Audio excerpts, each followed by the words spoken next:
Hello and welcome to another episode of Fear the Talking Heads. Today I have a special guest with me, Eric from Hey Internet. Eric here, another YouTube creator, and I love his channel. Eric is bare bones ranting about movies, and I cannot get enough of it. I appreciate that, and yeah, bare bones is the nice way to say it. I'll be honest, it's just laziness. It's a lot easier just to prop my phone up on a couple DVDs and just hit record.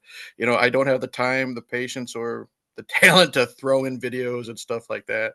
But no, I Yeah, appreciate it. Glad to be here. you do love the horror genre, but Mhm. on your channel you have different themes that you do. June is going to be Sharks and Schlock. That's me and my friend Patrick on Have Cheetah Will View. Because I'm moving in the process of this when this goes up, I don't have a lot of time to have content out. So we're gonna do like a little 4 week challenge where he is obsessed with, I guess you'd say, B grade shark movies, and he's selected four for me to watch and review. So I found some really schlocky movies on Tubi because I don't want anyone to pay for any of this stuff, and he's gonna watch and review, and it'll be fun. We've done it three. This will be our third time, and then my actual theme is also going to be John Waters' June. I've never seen any John Waters films other than Serial Mom, so I'm really excited to see why this man has such a huge cult following. I always had a problem with kind of the mask and the Hmm. shoulder pads where they have him kind of, it looks like he's walking around like this. The coat hanger's still stuck in the back of the suit. Yes. He's like Frankenstein's monster, is what it is. I've said it before. Halloween 4 is my favorite one. I think because it's more action oriented, in a lot of Yeah. parts. But even I will admit the mask and the suit is awful. It's like someone took the original mask and like stuck it on a space heater and didn't realize it was on and forgot it. It looks like he looks like a melted mime, Like in the my eyes opinion. just went. Exactly. Like a kid had the mask and just kind of like thought it was silly putty, just kind of stretched it. Last year at ScareFest Weekend, we had Dick Warlock, super, super kind gentleman. Hmm. And one of the things that he had said on the panel was that he approached George and he says, "Hey, is there anything that you want to kind of go over and talk about in how we did, like me and Nick Castle, how we did the role for Michael Myers?" And apparently, George looked at him and said, "I don't give a crap what you guys did." I'm saying it nicely. Yeah. But he was just kind of really rude about it. And then Oh. after meeting Dick Warlock and seeing how sweet he was, then I was like, I don't like this guy. I know it's not nice to speak ill of the dead, but George, Yeah. that was not nice of you. That was very rude.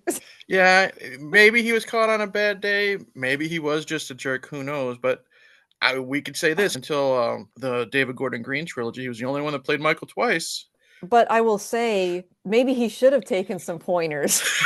Dick Warlock, Yeah. because he didn't, the way he did the walk, he that could have been improved upon.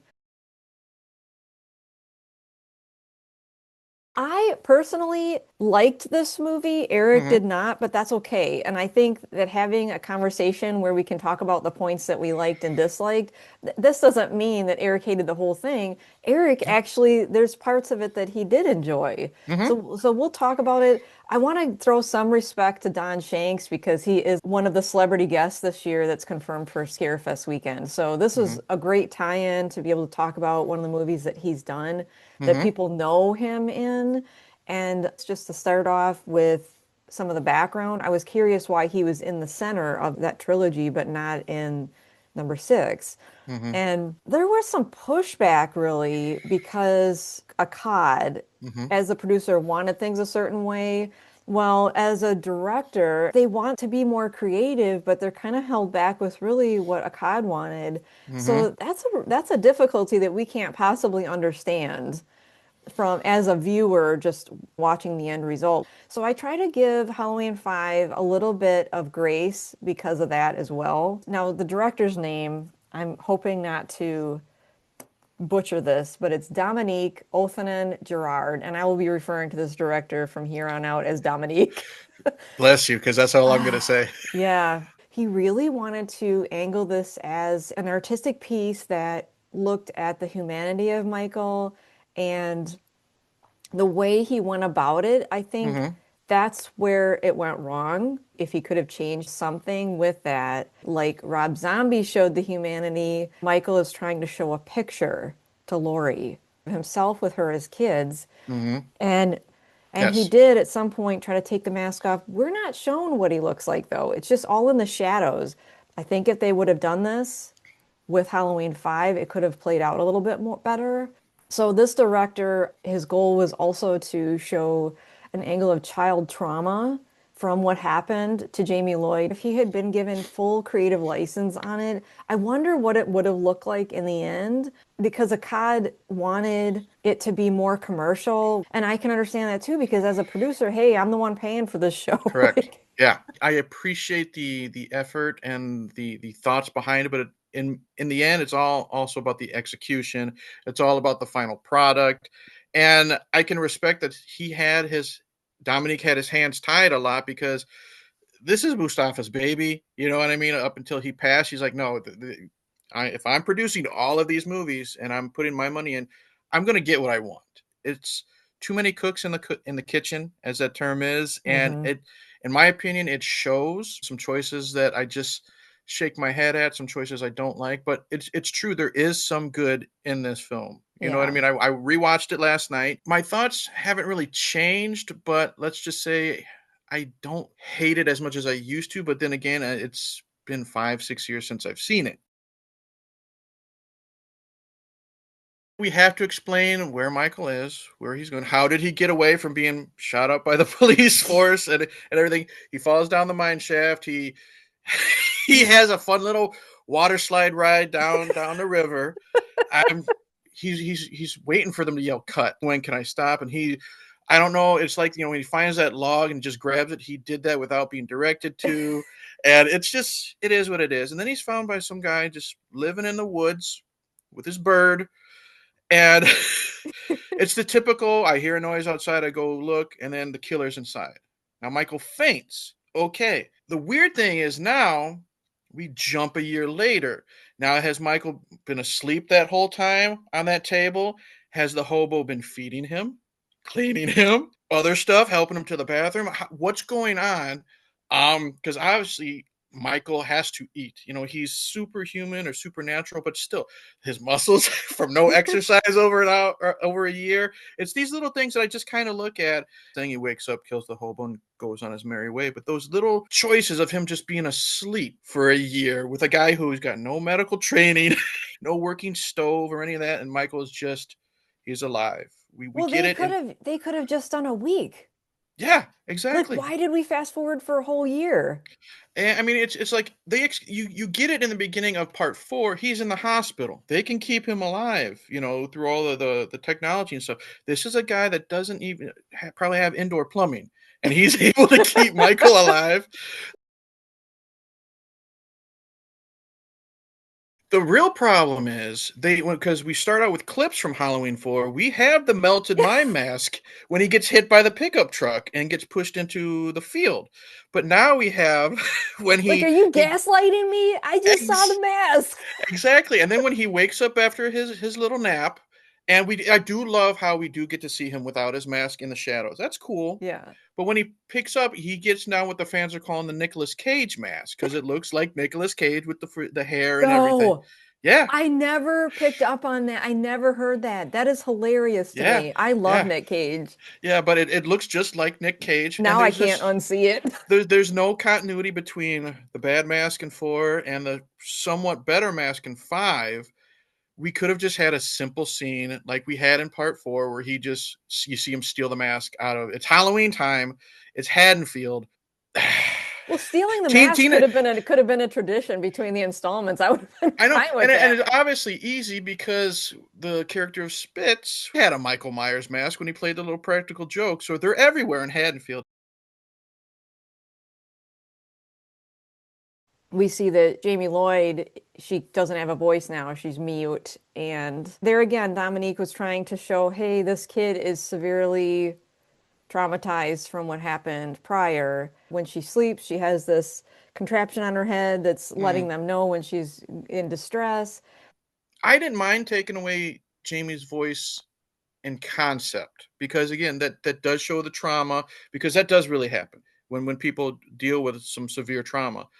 My problem was kind of the execution, and it's because, she's still a very good actress, but Danielle Harris I thought was really good in 4, and you're taking that away from her. You're taking her voice and her way to emote away from her, and she's trying her best to just use these little, when she's telling Rachel goodbye on the phone, she makes kiss noises. That I liked that, something like that, Yeah. because how else are you going to talk to somebody on the phone?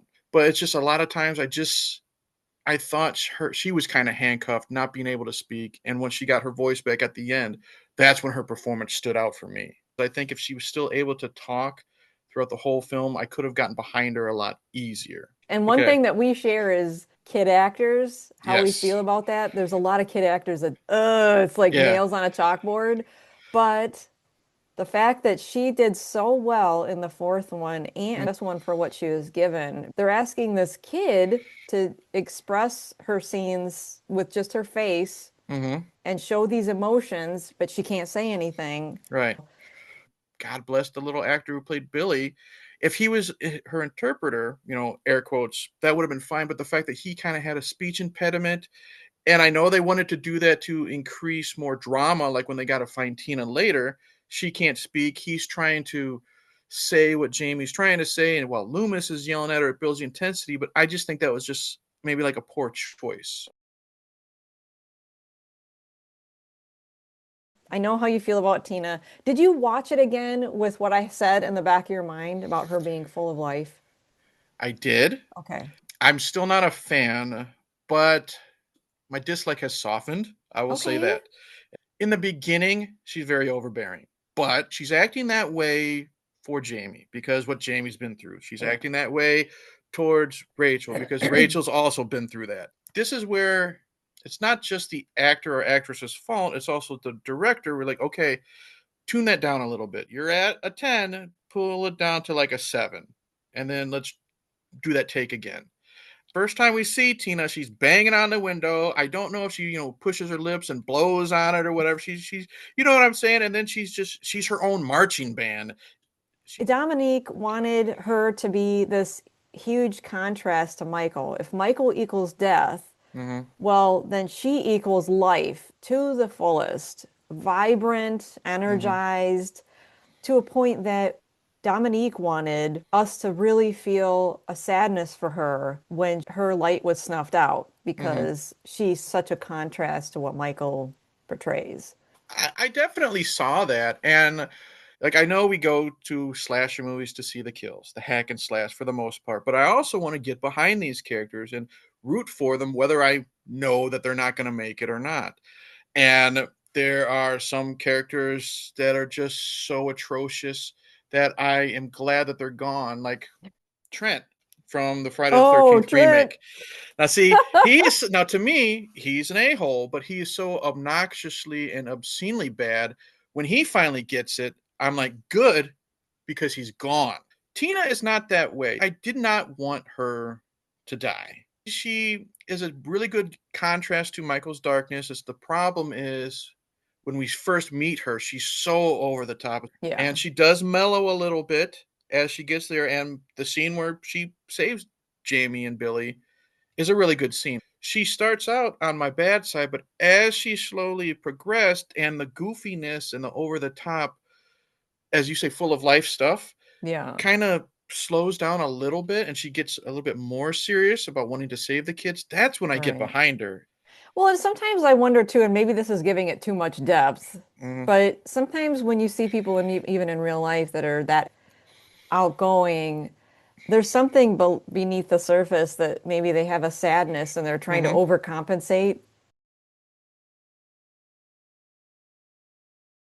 And then when we get to the cops, it's just again inept cops because these guys even admit when they're playing their little prank. Spitz is pretending to be Michael, and they're playing Crazy H or something instead of doing their job. They pull the gun out on the group, and they literally says, "You're lucky we're not good cops." I don't want my cops to be idiots. They're there to protect these teens. They can fail, but don't make them morons. You know what I Right. mean? And don't give them bells and whistles and squeaky noises as they walk.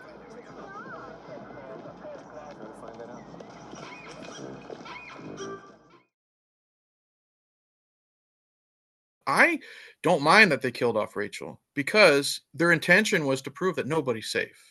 You have this character that is, for the most part, very well received in the previous film, and she's taken out within the first 15 minutes. I think it's great because now Jamie's truly alone. You know, she's got Tina, but Tina's going through her own stuff. You know what I Hmm. mean? She's out partying because she needs that release. And then who's going to help her? Loomis, of all people, that guy. If you thought he went off the bend in part four, this guy has completely lost his mind. He is borderline abusive to Jamie because he's shaking her like, why are you protecting him? Like, she's not protecting him. She's scared just like everyone else. I think because he lost it at the end of four. That's when Yeah. it happened because he pulls a gun on her. And he's definitely, because even Tina calls him a creeper. He's always there. Like, don't you live somewhere? You're always there creeping on her while she's painting on the walls, or you just happen to be there at midnight when she has her episode. It's just all these things. And I think he's been He's like, compared to Moby Dick. He's Ahab and Michael's the white whale. You know what I mean? He will do anything to get this beast.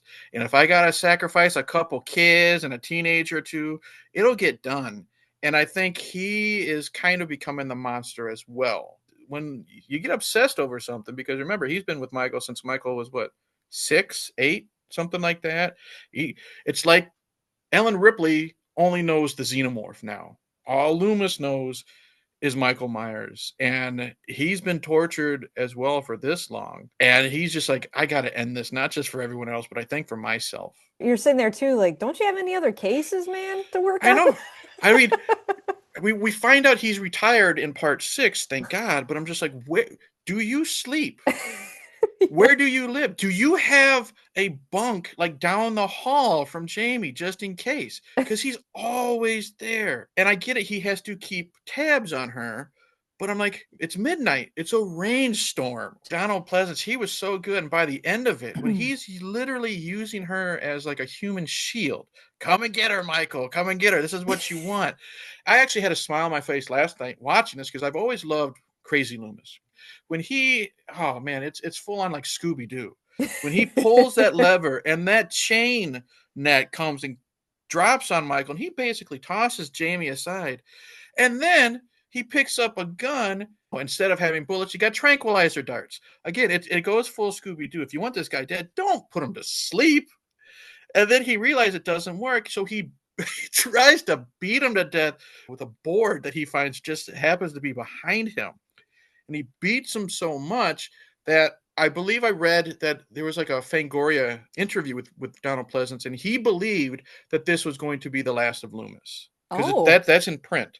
So I don't know if Loomis was supposed to, like, we now know it was like either a stroke or just exhaustion, but I think he was supposed to die of a heart attack during okay. that beating because he just flops down on Michael and just kind of goes still with his eyes open. So I thought if this was the end, I guess the rage overtook him. If he had to take himself out to take out Michael, so be it. But I'm at the point with this movie now that I'm all in with how crazy Loomis is.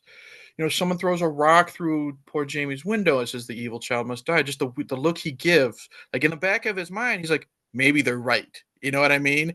You just think that, and then when he's just yelling at Billy, and Billy can't help not being able to interpret what Jamie's trying to say, and you know that if there wasn't witnesses, he'd probably be smacking Billy upside the Oh my head. It's gosh. just I love this performance because it's a Loomis we haven't seen yet.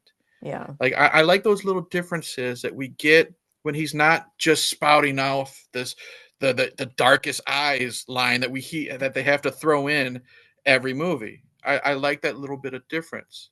You know, Oh it's like yeah. back with Halloween 4. One of my favorite Loomis scenes in Halloween 4 is when he's trying to hitchhike and he gets ditched by the cheerleaders and he gets picked up by the priest and they're sharing a bottle of hooch and he's smiling. That's the Loomis stuff I like because it's something a little different.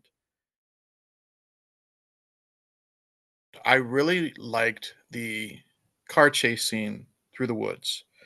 That was intense. The music was perfect. There is a great shot, a wide shot of Jamie in front. The car is behind her, but it's her silhouette. You see the mist and everything in the back, and it's just a perfect shot. I love that scene. It's cut great when we have the camera. She's in front, or even Billy is in front. We're chasing them down. Great close-ups of the car. It's a great crash.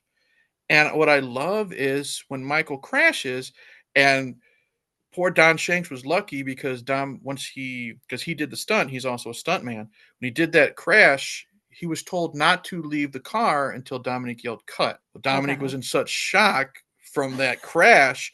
Shanks is still in there as the car is starting to engulf in Oh flames. no. One of the assistants had to yell cut so Don could get out. But what I love is when that car hits, you just hear the horn. So he's laying on the horn, and it's a trope. I don't care. I love tropes. You suddenly Yeah. hear the horn stop. That freaks me out. I love that scene. And my other favorite scene is we're now in the Myers mansion. It's a gothic mansion for some freaking reason. But I love the scene where Jamie is hiding in the laundry chute because it's again she's just this, where's this little girl gonna go? The cops has failed her. The one guy that was supposed to be her protector, he got thrown out the window.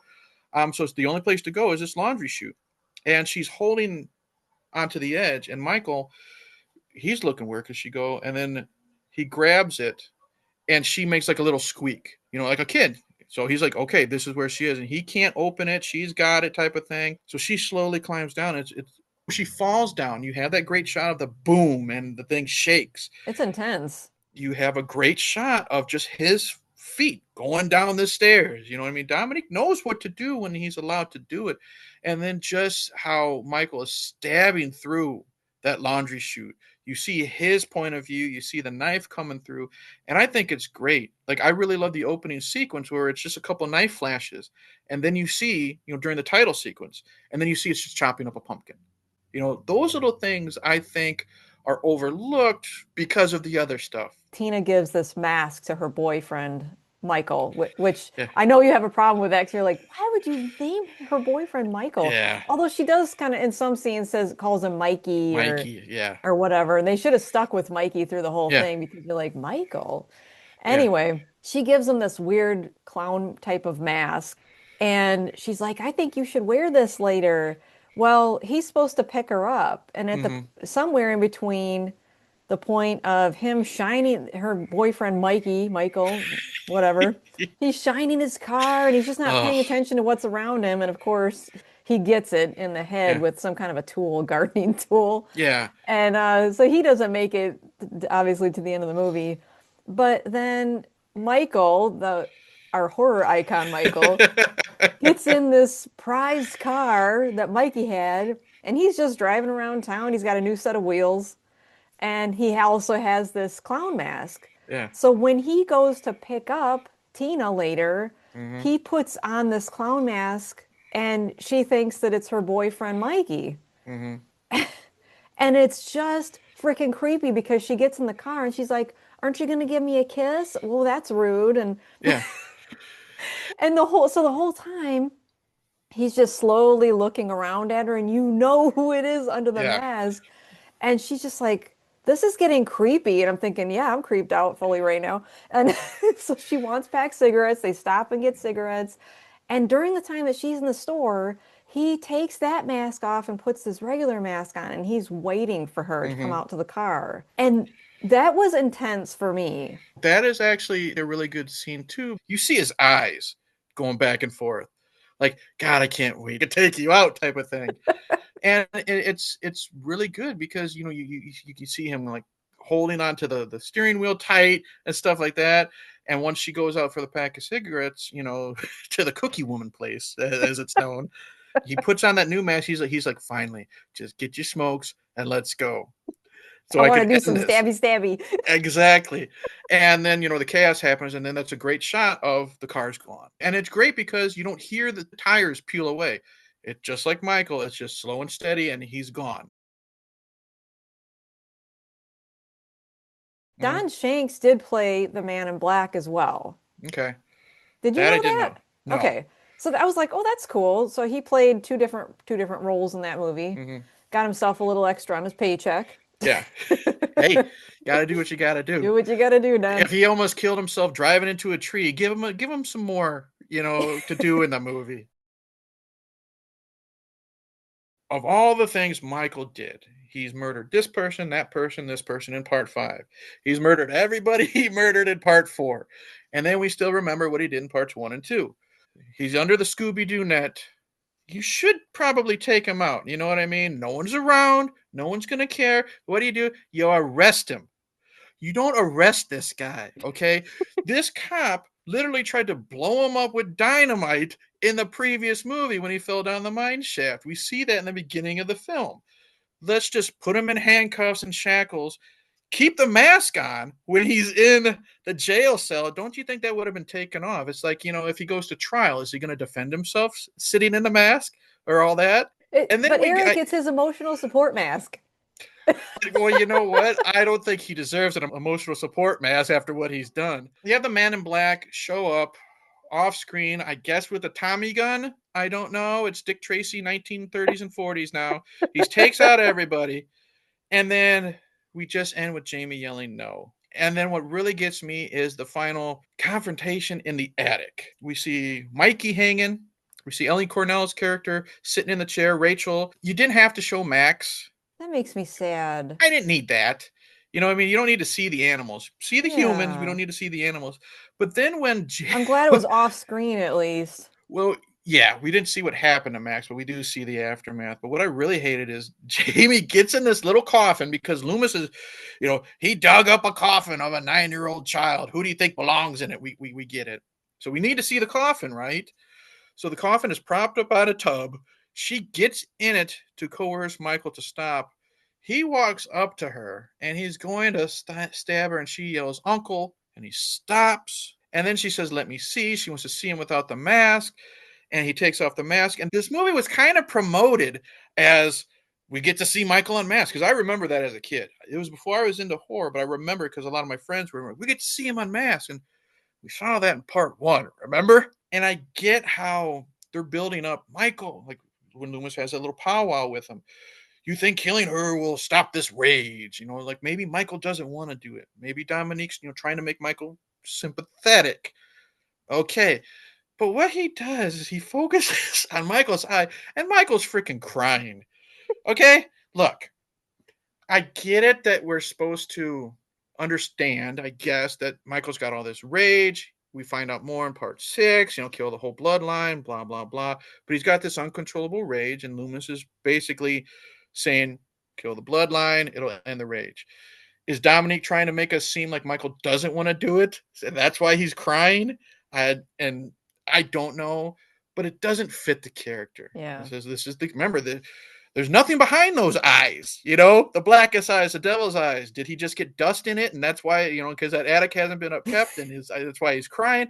I don't know. I just think it was a poor choice, and it really took a lot of the mystique away. She tries to wipe the tear away, and she falls, and he gets all flustered, puts the mask back on, and goes about his merry way. It's just one of those. He was like, "That's it. I'm going back to stabby stabby." Yeah, I'm just like, I get trying to distract him because, we've seen that in Friday the 13th when Ginny puts on a sweater. That's fine. But when you make this unstoppable killing machine with no emotion, this is different than Rob Zombie 2, where he says die. Big difference between that and the guy, a single tear crying.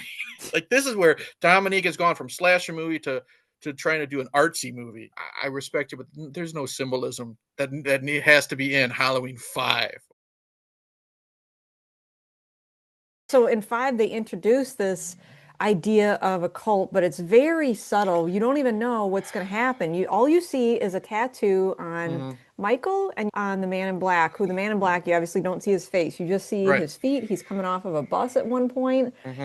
So you don't know a whole lot about it. You're ending in 1989 going, oh my gosh, I wonder what all of this means. It's creating a buzz, which I guess is what they wanted to do, but we don't get another frickin' movie for 6 years. And then what we get in part 6, that makes it even worse. Oh, you know what I mean? Like, I waited 6 years for this. I waited 6 years, and Paul Rudd's doing astronomy and finding out why Michael's doing the thing. It's It's just too much.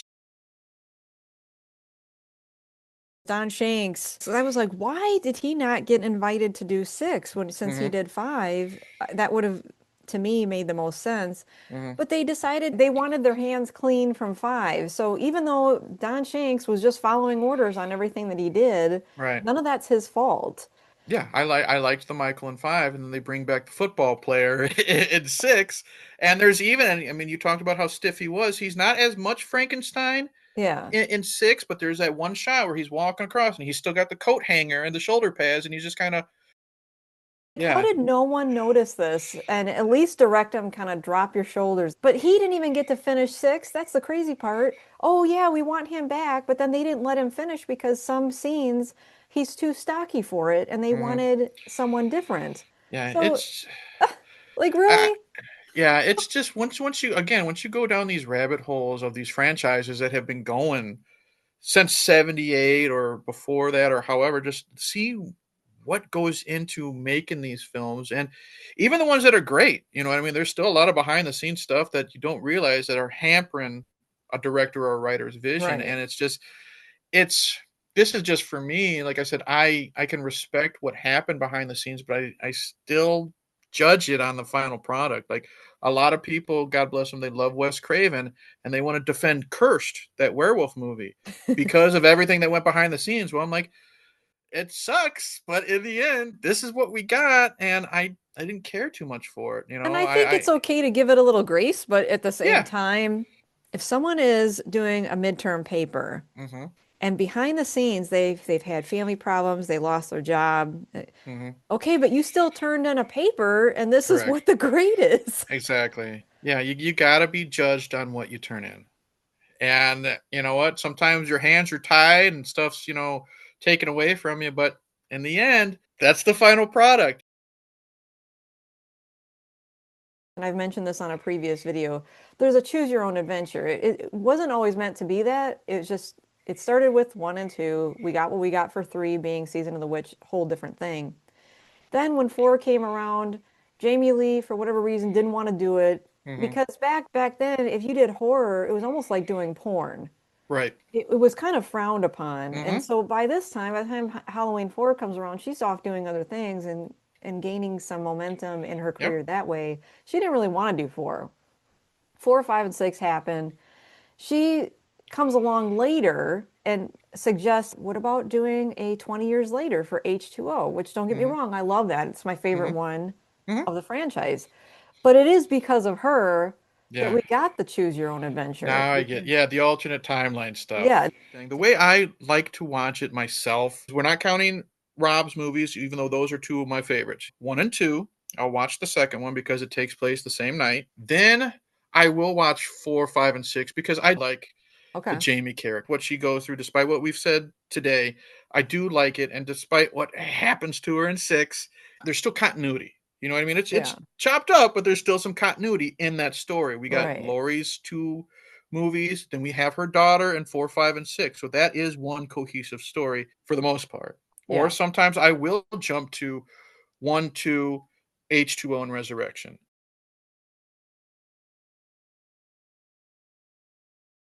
If you haven't seen it already, watch it. Leave us a comment so we know what you thought about it. Maybe then go on to 6 and tell us how much you hated 6. No, I kid. Or you know what? Remember, there's also two different versions of six too. There's a producer's cut, which Oh has the yeah. original ending, but then there's Okay. the theatrical. Both have good and bad, but that Okay. rabbit hole of the producer's cut, I would have fun. And expect to see Eric on the show more because we have plenty more movies to talk about, including Jason Goes to Hell. So Hey, you know what? I just appreciate the fact that you're having me back. excellent. So this has been another episode of Fear the Talking Heads, and we will see you next time. Cheers.